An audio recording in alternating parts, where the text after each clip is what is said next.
इस गहन चर्चा में आपका स्वागत है। आज हम शिव खेरा की बहुत मशहूर किताब है यू कैन विन, उसके पीछे का जो फलसफा है उसे समझने की कोशिश करेंगे। हमारे पास इस किताब का एक सारांश है जो इसके मुख्य विचारों को सामने रखता है। लेकिन आज हम सिर्फ इन विचारों की एक लिस्ट नहीं बनाने वाले, बल्कि हम ये समझेंगे कि ये किताब सफलता का कौन सा ऑपरेटिंग सिस्टम, मतलब एक ढांचा पेश करती है। ये सिर्फ अच्छी बातों का कलेक्शन नहीं लगता, बल्कि एक मुकम्मल ब्लूप्रिंट लगता है। बिल्कुल सही कहा आपने। और सबसे दिलचस्प बात यह है कि ये ब्लूप्रिंट बाहर से नहीं बल्कि अंदर से शुरू होता है। ज्यादातर सेल्फ हेल्प किताबें आपको बहुत सारे आइडियाज देती हैं, लेकिन ये सारांश एक बहुत साफ सुथरे 3 हिस्सों वाले मॉडल की तरफ इशारा करता है। पहला हिस्सा है अपनी अंदरूनी दुनिया को साधना, यानी अपनी सोच और मानसिकता पर काम करना। दूसरा, एक्शन लेने के लिए एक सिस्टम बनाना। और तीसरा, अपने बाहरी माहौल को अपने पक्ष में करना। तो चलिए इस पहले और सबसे जरूरी हिस्से से ही शुरू करते हैं। ठीक है, तो ये अंदरूनी दुनिया सारांश की शुरुआत होती है दो सबसे जाने पहचाने विचारों से: आत्मविश्वास और सकारात्मक सोच। सच कहूं तो ये बातें थोड़ी थोड़ी घिसी पिटी सी लगती हैं। हाँ, एकदम। हर कोई यही कहता है। इस किताब में ऐसा क्या खास है जो इसे अलग बनाता है? सवाल बहुत अच्छा है। और देखिए, सारांश इसे सिर्फ अच्छा अच्छा सोचो तक ही नहीं रखता, बल्कि इसे अपनी हकीकत को प्रोग्राम करने के एक तरीके के तौर पर पेश करता है।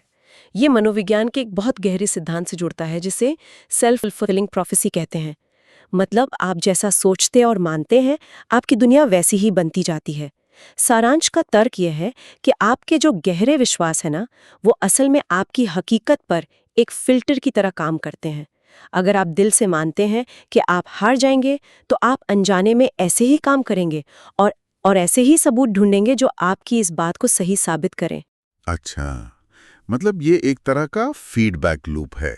आप जो मानते हैं आप वैसा ही करते हैं, और फिर आपके नतीजे आपके उस विश्वास को और पक्का कर देते हैं। लेकिन जिंदगी हमेशा सीधी तो नहीं चलती। जब हकीकत में कुछ गड़बड़ हो जाए, जब कोई सच में असफल हो जाए, तब ये पॉजिटिव सोच वाली अंदरूनी दुनिया उसका सामना कैसे करती है? और यहीं पर ये फ्रेमवर्क बहुत प्रैक्टिकल हो जाता है। ये असफलता को एक अंत या नतीजा मानने के बजाय उसे डेटा या जानकारी की तरह देखता है। सारांश की वो लाइन बहुत शक्तिशाली है: गलती करना गलत नहीं, गलती से न सीखना गलत है। ये मानसिकता असफलता को व्यक्तिगत हार मानने से इनकार कर देती है। ये कहती है कि ये सिर्फ एक फीडबैक है जो बता रहा है कि ये तरीका काम नहीं आया, अब कुछ और आजमाओ। और असफलता से न सीखने का सबसे आम तरीका बहाने बना होता है, जिस पर सारांश का अगला बिंदु जोर देता है। लेकिन यहाँ एक बहुत बारीक लाइन है ना, एक असली वजह और एक खोखले बहाने के बीच फर्क कैसे किया जाए? हो सकता है किसी के पास सच में साधन ना हो। बिल्कुल, और ये फर्क समझना बहुत जरूरी है।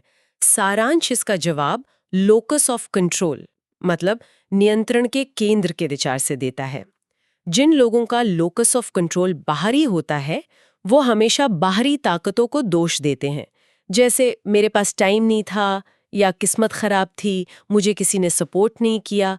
यह किताब एक अंदरूनी लोकस ऑफ कंट्रोल बनाने पर जोर देती है, जहां आप अपनी जिंदगी की जिम्मेदारी खुद लेते हैं।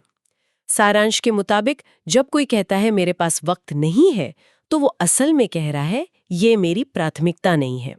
यह खुद के साथ पूरी ईमानदारी बरतने के बारे में है। वाह, ये तो सोच का पूरा नजरिया ही बदल देता है। एग्जैक्टली। तो एक बार जब कोई अपनी अंदरूनी दुनिया, अपनी सोच, असफलता को देखने का नजरिया और बहानों से निपटने का तरीका ठीक कर ले, तो क्या ये काफी है? सिर्फ सोचने से तो मंजिल नहीं मिलती। बिल्कुल नहीं।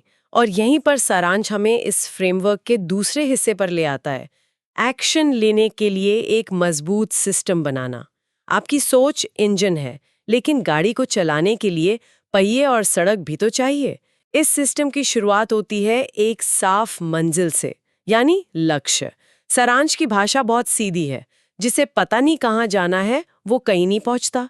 और यहाँ एक बहुत प्रैक्टिकल सलाह दी गई है: अपने लक्ष्यों को सिर्फ सोचो मत, उन्हें लिखो। लिखने की जो क्रिया है ना, वो उस धुंधली सी इच्छा को एक ठोस प्रोजेक्ट में बदल देती है। और किसी भी प्रोजेक्ट को पूरा करने के लिए अनुशासन चाहिए होता है। यहीं पर सारांश की एक और बात मुझे बहुत दिलचस्प लगी, जो पहली नजर में विरोधाभासी लगती है। अनुशासन इज इक्वल्स टू असली आजादी। आमतौर पर तो हम अनुशासन को एक बंधन की तरह देखते हैं। आजादी का इससे क्या लेना देना? ये इस किताब के सबसे गहरे विचारों में से एक है। सारांश का तर्क है कि अनुशासन की कमी वो आपको हालातों का गुलाम बना देती है।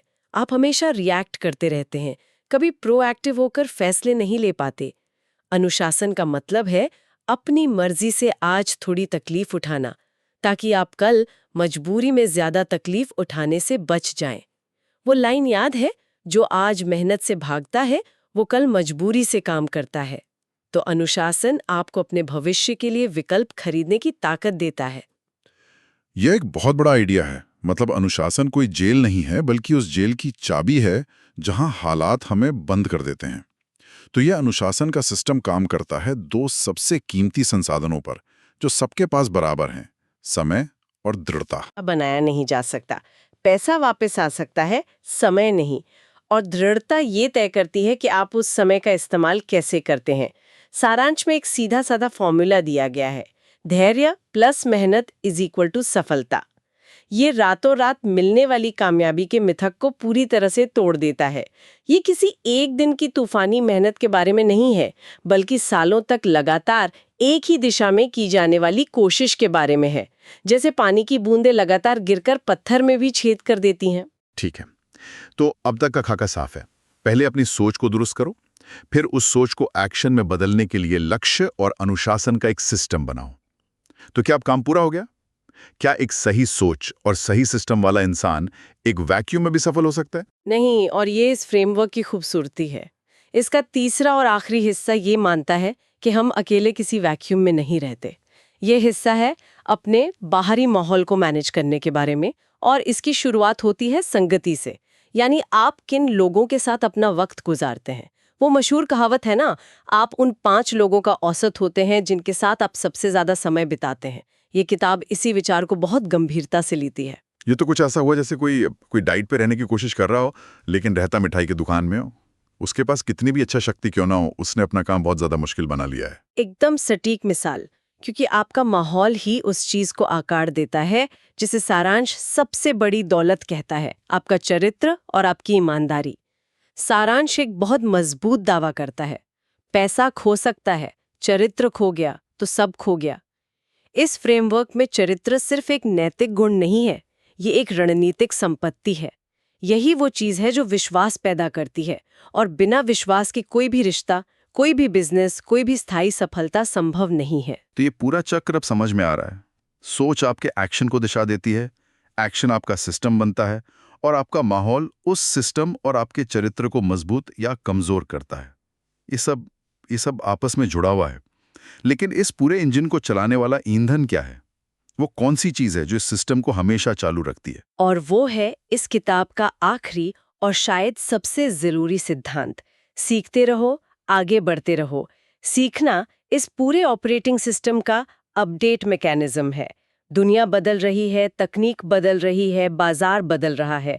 अगर आपकी प्रोग्रामिंग पुरानी हो गई तो आपका पूरा सिस्टम बेकार हो जाएगा।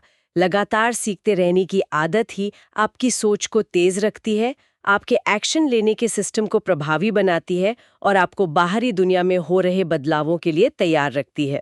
तो जब हम इन सब धागों को एक साथ जोड़ते हैं तो यू कैन विन सिर्फ प्रेरक विचारों का एक गुलदस्ता नहीं रह जाती। सारांश एक बहुत ही स्पष्ट और कारगर ढांचा पेश करता है। पहला, अपने अंदरूनी प्रोग्रामिंग को ठीक करो, यानी अपनी मानसिकता। दूसरा, उस प्रोग्रामिंग को हकीकत में बदलने के लिए एक भरोसेमंद मशीन बनाओ, मतलब अपने लक्ष्य और अनुशासन का सिस्टम। और तीसरा, उस मशीन को एक ऐसे माहौल में रखो जहां वो अपनी पूरी क्षमता से काम कर सके। बिल्कुल, ये सफलता को किस्मत के खेल या किसी रहस्य की जगह एक प्रक्रिया के तौर पर पेश करती है, जिसका पालन कोई भी कर सकता है।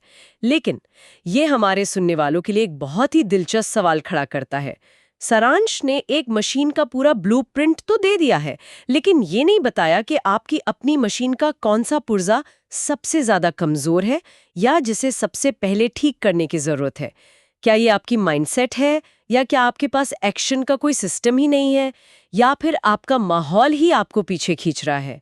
इस नक्शे पर अपनी शुरुआती जगह को पहचानना ही शायद जीतने की तरफ पहला और सबसे असली कदम है।